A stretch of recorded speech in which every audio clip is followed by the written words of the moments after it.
चक्रवाढ व्याजबद्दल आपण सगळेच ऐकतो नाही का? त्याची ताकद प्रचंड आहे. पण गंमत अशी आहे की सुरुवातीला ना ती अजिबात जाणवत नाही, एकदम अदृश्य वाटते. तर आज आपण त्याच क्षणाबद्दल बोलणार आहोत. तो क्षण जेव्हा हे सगळं चक्रवाढ व्याज आपल्याला खरं खरं वाटायला लागतं. हा प्रश्न जवळजवळ प्रत्येकाच्या मनात येतो जो गुंतवणुकीला सुरुवात करतो. आपण पैसे तर टाकतो, पण त्याचा काही परिणामच दिसत नाही. असं का होतं? सुरुवातीला इतकं निराश का वाटतं? खरं सांगायचं तर हा ना एक मानसिक सापळा आहे.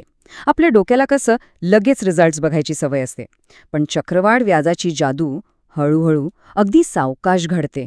आणि सगळ्यात वाईट गोष्ट काय माहितीये?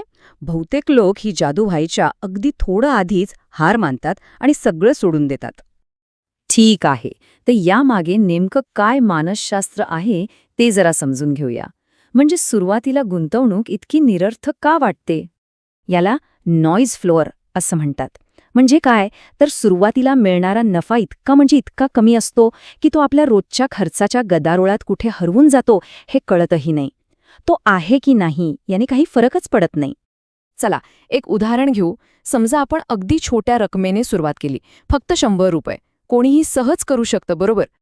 आता विचार करा, एका महिन्यानंतर या 100 रुपयावर किती परतावा मिळेल? जेमतेम 50-60 पैसे. हो, फक्त काही पैसे. हाच तो नॉईज फ्लोअर आहे. आता सांगा, इतक्याशा परताव्याने कोणाला उत्साह येईल? आणि खरी अडचण इथेच सुरू होते. आपल्या मेंदूला ना लगेच मोठं बक्षीस हवं असतं, पण चक्रवाढ व्याज सुरुवातीला अगदी कुजबुजतं.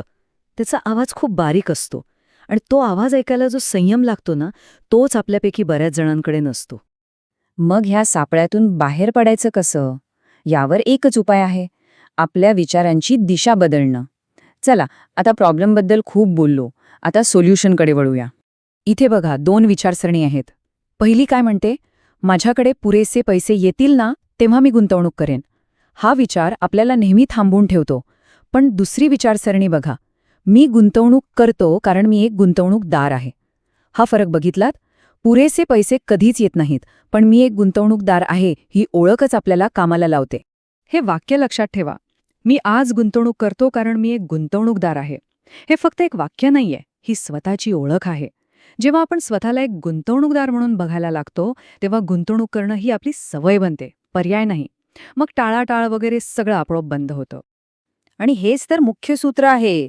सुरुवातीचं ध्येय झटपट श्रीमंत होणं नाहीच आहे. ध्येय आहे फक्त एक, गुंतवणुकीची सवय लावणं. कारण हीच सवय भविष्यातल्या मोठ्या संपत्तीचा पाया घालणार आहे. ठीक आहे, मग ही सवय लावण्यासाठी नक्की काय करायचं?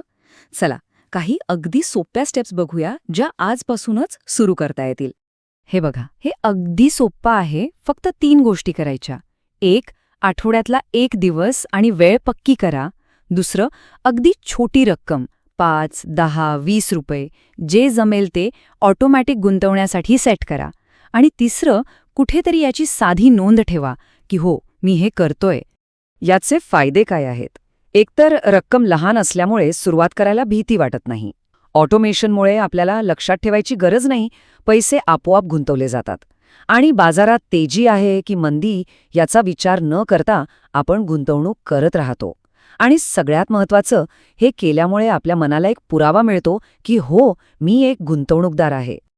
आता येऊया सगळ्यात इंटरेस्टिंग भागाकडे, म्हणजे या सगळ्याचा परिणाम काय होतो. जेव्हा ही सवय मुरते, काही वर्ष जातात, तेव्हा काय घडतं? तेव्हा तो क्षण येतो जेव्हा चक्रवाढ व्याजाची खरी ताकद दिसायला लागते.